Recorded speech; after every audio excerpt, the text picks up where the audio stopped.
News 7 தமிழின் என் தமிழ்நாடு செய்திகளை வழங்குவதற்காக ஸ்ரீ வித்யா கந்தசாமி.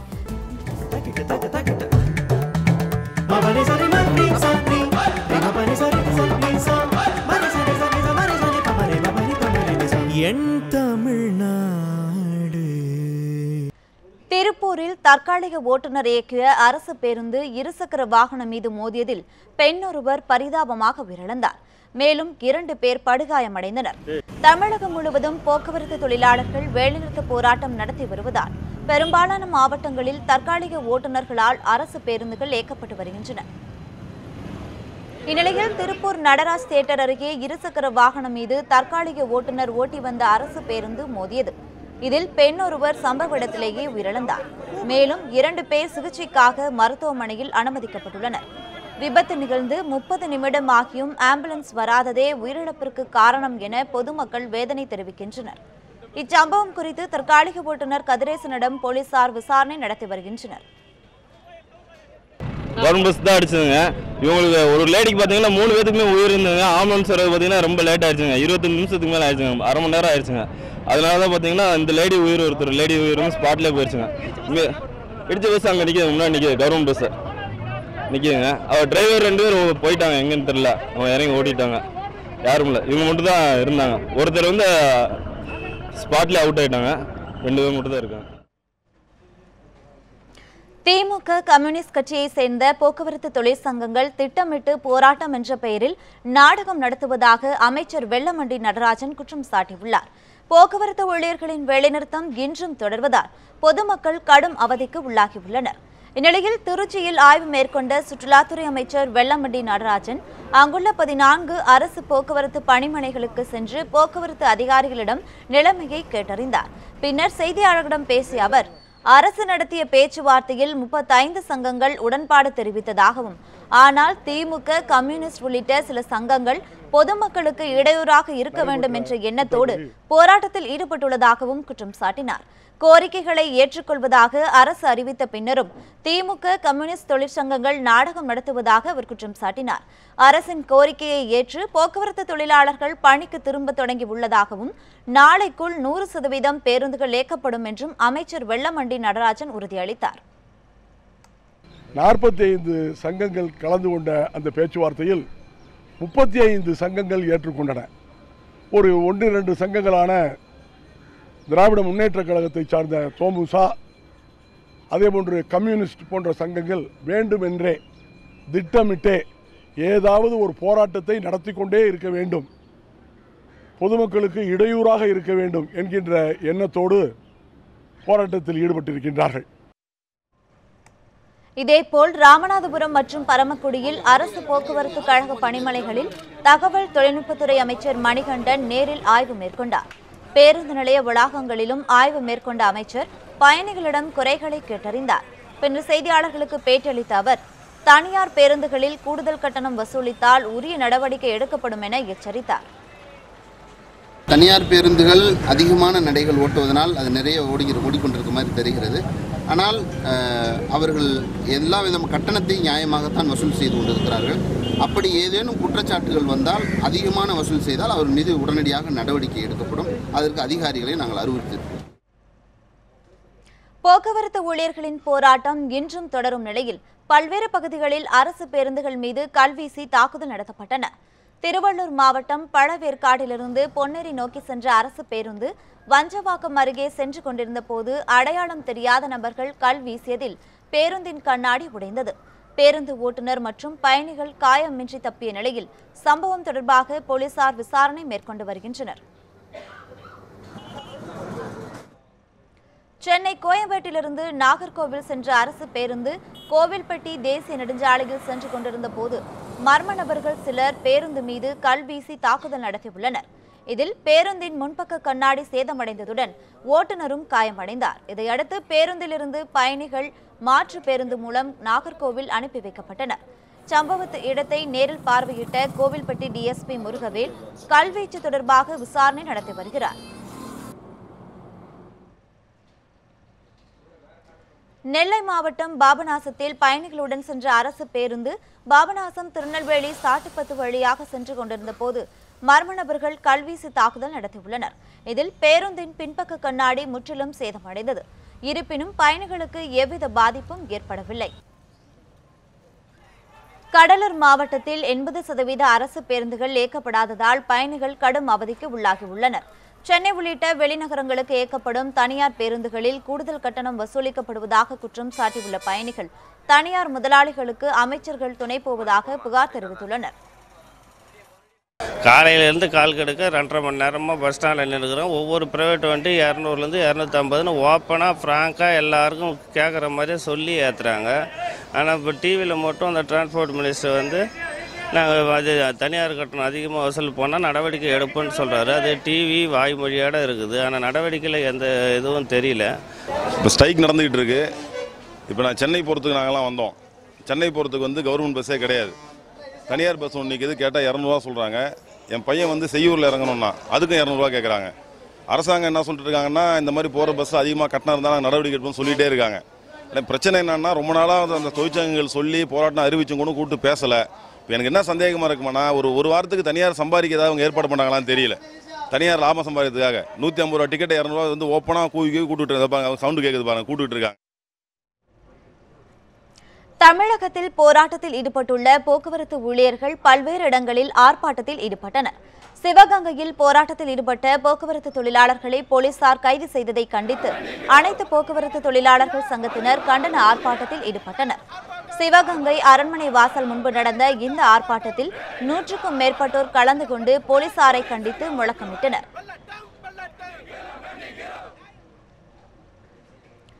ஈரோடு பவானியில் ஓய்வூதிய தொகையை வழங்க வலியுறுத்தி போக்குவரத்து தொழிலாளர்கள் தங்கள் குடும்பத்துடன் வாயில் கருப்பு துணி கட்டியும் நெற்றியில் நாமமிட்டும் திருவோடு ஏந்தியபடி போராட்டத்தில் ஈடுபட்டனர். பவானி லட்சுமி நகர் பேருந்து நிறுத்தத்தில் நடந்த இந்த ஆர்ப்பாட்டத்தில் 300க்கும் மேற்பட்டோர் பங்கேற்றனர். சேலம் மாவட்ட ஆட்சியர் அலுவலகம் முன்பு ஆர்ப்பாட்டத்தில் ஈடுபட்ட CITU தொழிற்சங்கத்தினர் தங்கள் வேலைநிறுத்தத்தை அரசு முறியடிப்பதாக கூறி முழக்கமிட்டனர். அனுபவம் இல்லாத ஆட்டோ ஓட்டுநர்களை வைத்து பேருந்துகள் இயக்கப்படுவதாகவும் போக்குவரத்து ஊழியர்கள் குற்றம் சாட்டினர். பயிற்சி இல்லாத தனியார் பேருந்து ஓட்டுநர் நடத்துனர்களை வைத்து இயக்கிக் கொண்டிருக்கிறார்கள். வன்மையாக கண்டிக்கத்தக்கது. அதுவும் இல்லாமல் போக்குவரத்து துறையை சேர்ந்த RTO அவர்களே பர்மிட் இல்லாத தனியார் பேருந்துகளை பேருந்து நிலையங்களில் கொண்டு வைத்து பயணிகளை ஏற்றி அனுப்பது சட்டவிரோதமான செயலாகும்.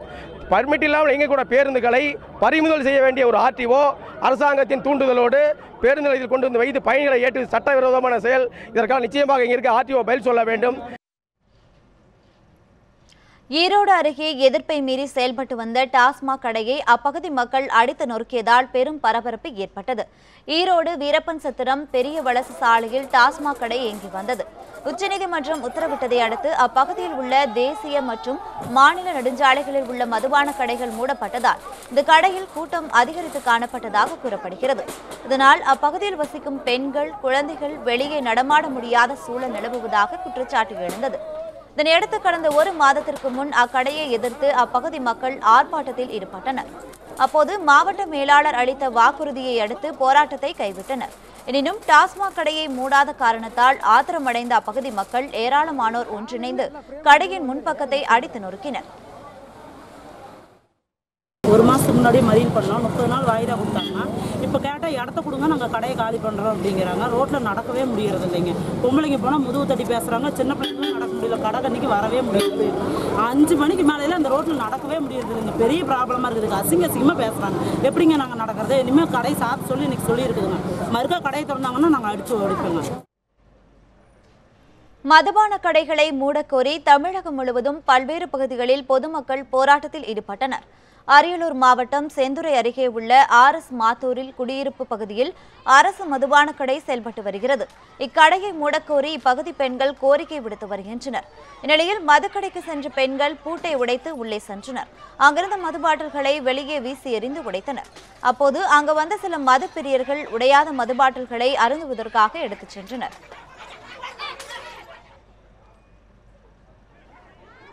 கோவை கருமத்தம்பட்டி அருகே உள்ள செம்மண்டாம்பாளையம் பகுதியில் உள்ள மதுக்கடையை மூட வலியுறுத்தி அப்பகுதி பெண்கள் கடையை முற்றுகையிட்டனர்.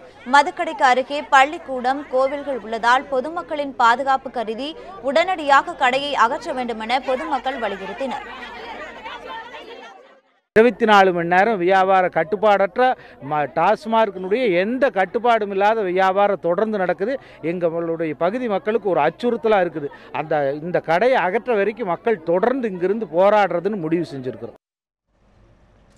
கோவை மாவட்டம் பொள்ளாச்சி அருகே ராசக்காபாளையம் பகுதியில் திறக்கப்பட்ட மதுக்கடையை மூட வலியுறுத்தி பொதுமக்கள் சாலை மறியல் போராட்டம் நடத்தினர்.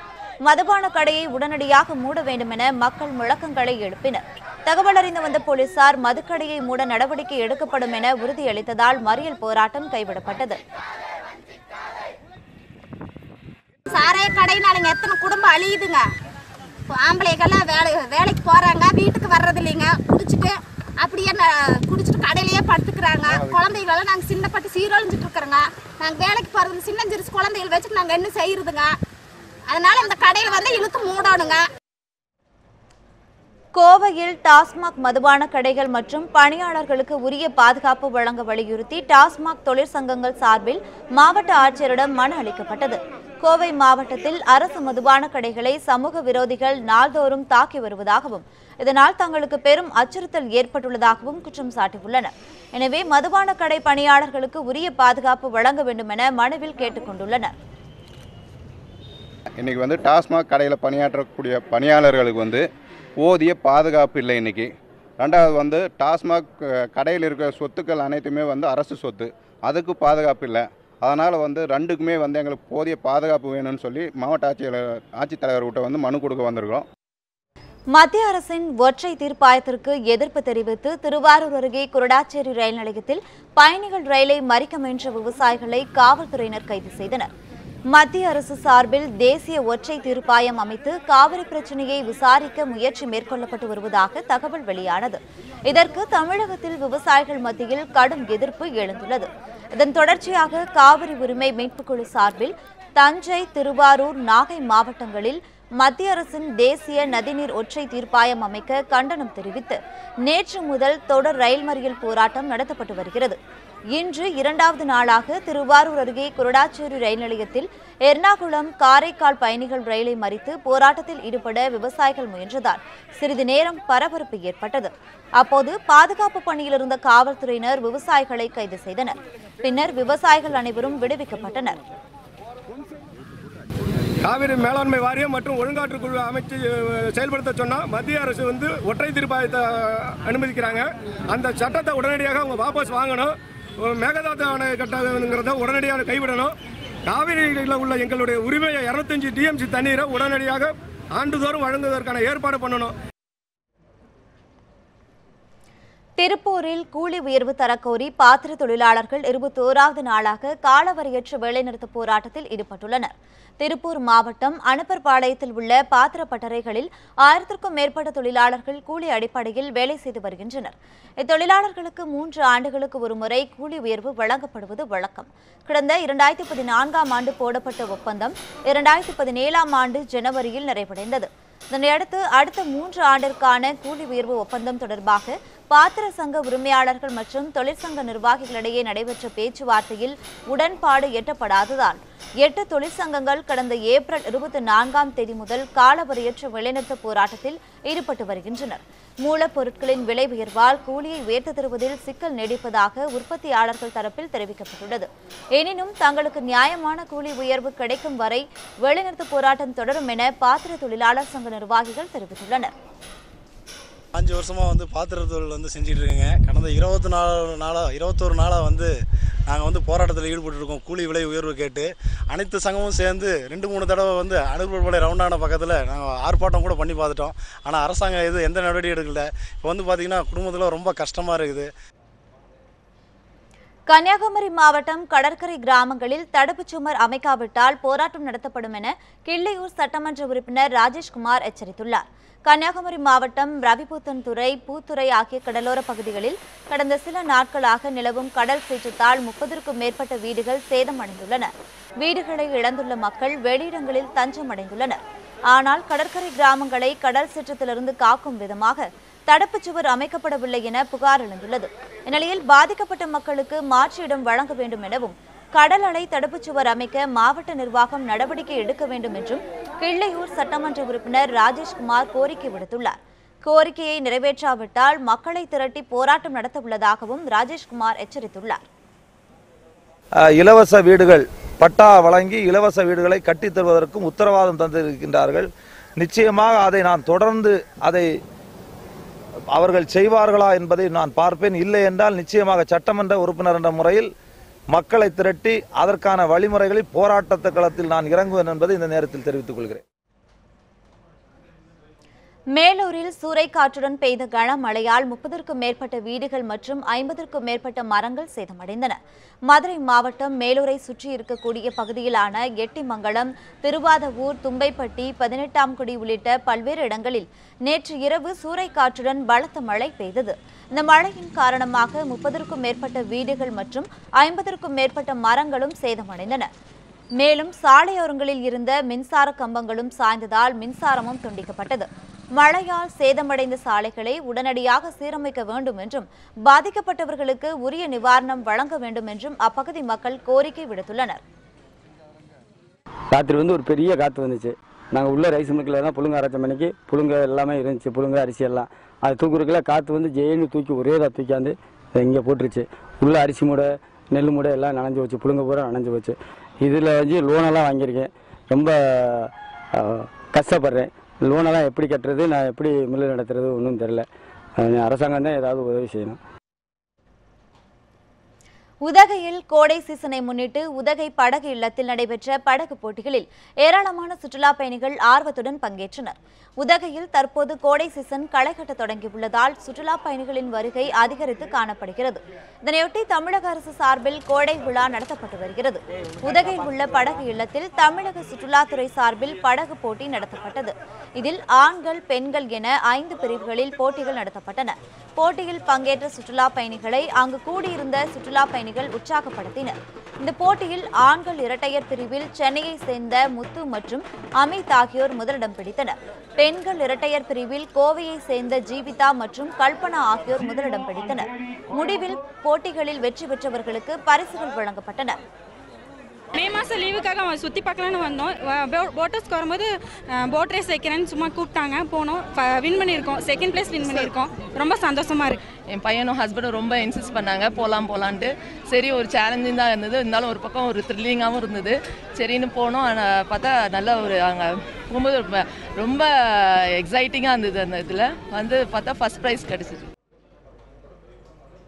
நடிகர் ரஜினிகாந்த் அரசியலுக்கு வருவது வரவேற்கத்தக்கது என நடிகர் மாதவன் தெரிவித்துள்ளார். சென்னை அடையாறில் நடைபெற்ற நிகழ்ச்சி ஒன்றில் கலந்து கொண்டு செய்தியாளர்களுக்கு பேட்டி அளித்த மாதவன் தமிழக மக்களை யாரும் ஏமாற்ற முடியாது என குறிப்பிட்டார். ஐ திங்க் தமிழ்நாடு மக்கள் ரொம்ப ஸ்மார்ட் ஆகிட்டாங்க. அண்ட் அவங்களுக்கு எது நல்லதுன்னு அவங்களுக்கு நல்லா தெரியும். அண்ட் அது அவங்களுக்கு புரிஞ்சுட்டா I think the state will be very very good. I think Rajini sir வந்தார்னா ரொம்ப நல்லது. அந்த பொறுப்போடு அவர் இந்த ஸ்டேட்டை நடத்துறனா I think it will be very very good for our state. Sasikala, தினகரனை நீக்கி முதல்வர் எடப்பாடி பழனிசாமி அறிக்கை வெளியிட்டார். அதிமுகவின் இரு அணிகளும் உடனடியாக இணையும் என முன்னாள் அமைச்சர் மாஃபா பாண்டியராஜன் தெரிவித்துள்ளார். திருவள்ளூர் மாவட்டம் செங்குன்றத்தில் அதிமுக புரட்சித் தலைவி அம்மா அணி சார்பில் தண்ணீர் பந்தல் திறந்து வைக்கும் நிகழ்ச்சி நடைபெற்றது. இதில் கலந்து கொண்டு செய்தியாளர்களை சந்தித்து பேசிய முன்னாள் அமைச்சர் பாண்டியராஜன், ப. சிதம்பரம் வீட்டில் சிபிஐ சோதனை மேற்கொண்டது வரவேற்கத்தக்கது என தெரிவித்தார். மேலும் தொடர்ந்து ஆட்சேபகரமான கருத்துக்களை தெரிவித்து வரும் நாஞ்சில் சம்பத்தை கட்சியிலிருந்து நீக்க வேண்டும் எனவும் அவர் வலியுறுத்தியுள்ளார். திமுக உருக்குலைந்த மெட்ரோ ரயில் திட்டத்தை அதிமுக சிறப்பாக செய்து முடித்ததாகவும் முன்னாள் அமைச்சர் பாண்டியராஜன் தெரிவித்துள்ளார். போக்குவரத்து ஊழியர்கள் உடனடியாக பணிக்கு திரும்ப வேண்டும் என சென்னை உயர்நீதிமன்ற மதுரை கிளை உத்தரவிட்டுள்ளது. வேலைக்கு செல்லாத போக்குவரத்து ஊழியர்கள் மீது எஸ்மா சட்டத்தின் கீழ் நடவடிக்கை எடுக்க கோரியும், வேலைக்கு செல்வோரை தடுப்போர் மீது சட்டப்படி நடவடிக்கை எடுக்க வலியுறுத்தியும் உயர்நீதிமன்ற மதுரை கிளையில் மதுரை ஒத்தக்கடையை சேர்ந்த செந்தில் குமரையா என்பவர் பொதுநல வழக்கு தொடர்ந்தார். இதனை அவசர வழக்காக ஏற்று நீதிபதிகள் முரளிதரன், கார்த்திகேயன் கொண்ட அமர்வு விசாரித்தது. அப்போது போக்குவரத்து ஊழியர்கள் உடனடியாக பணிக்கு திரும்ப வேண்டும் என உத்தரவிட்ட நீதிபதிகள் பணிக்கு செல்லாதோர் மீது எஸ்மா சட்டத்தின் கீழ் நடவடிக்கை எடுக்கவும் தமிழக அரசிற்கு அறிவுறுத்தினர். மேலும் வேலைக்கு சென்ற போக்குவரத்து ஊழியர்கள் தொடர்பான விவரங்களை தமிழக அரசு நாளை தாக்கல் செய்யவும் நீதிபதிகள் உத்தரவு பிறப்பித்தனர்.